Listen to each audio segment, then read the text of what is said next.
મહાદેવ ને બહુ સરસ એક દાદ બાપુ નું ભજન છે. બે ત્રણ કડી તમને કહું. મેં આ જે વાત હમણાં કરી પોઠિયો નોલા એના ઉપર દાદ બાપુ મજા આવે એવું કે રાજનીતિમાં હોશિયાર એથી એની સીધી હાલે સરકાર.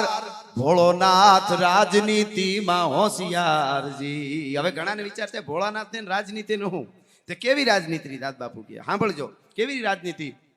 ઉંદર ગણેથી જરાય અવળો હાલે તો માથે હરપ કરે ફૂંફકારજી. ઉંદર ગણેથી જો અવળો હાલે તો ઓલો હરપ કરે ફૂંફકારજી. હવે સાંભળજો હરપ સત્તામાં ગાંડો બને ઓલો હરપ સત્તામાં ગાંડો બને.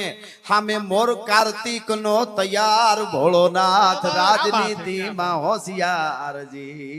ઉંદર વાયડો થાય ને આડાવડો હાલે એટલે તરત જ ગણે હરફ સામું જો હરફ ફૂંફાડો મારે તો ઉંદર તરત કે ક્યાં જવું છે ગણેશજી બેસી જાઓ.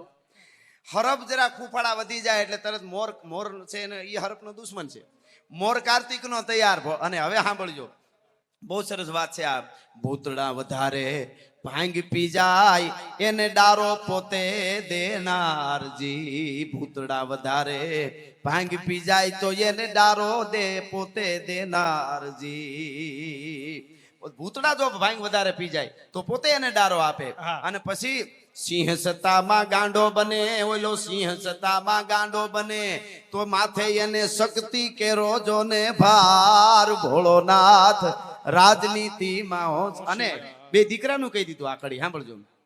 ગણેશ ને કાર્તિક બે ગાંઠે નહીં. આપણે કે ના ગાંઠતો નથી. ગણેશ ને કાર્તિક ઈ બે ગાંઠે નહીં તો એને ભૂતડા ભેળવનારજી. ઈ ભૂતડા ભેળવી દે ઈ હરખા થઈ જાય. રાજનીતિમાં હોશિયાર. અને હવે કડીમાં સમજ્યા જેવી હવની મેળાએ હાવ કામ કરે તો કજિયાનો રીએ નહીં. રાજ સત્તા હોય ધર્મ સત્તા હોય કે કોઈ પણ ઘર હોય પરિવાર હોય માથે ડર ન હોય એટલે કોઈ દી વ્યવસ્થા જળવાય નહીં જળવાય નહીં જળવાય નહીં. ડર હોવો જોઈએ બરોબર. એટલે હવની મેળે હવ હાલવા મંડે તો કજિયાનો રીએ નહીં પારજી. પણ એક બીજાથી બીતા રેવે એક બીજાથી જો બીતા રેવે તો આખો હવળો હાલે સંસાર. ભોળોનાથ રાજનીતિમાં હોશિયાર. જય હો.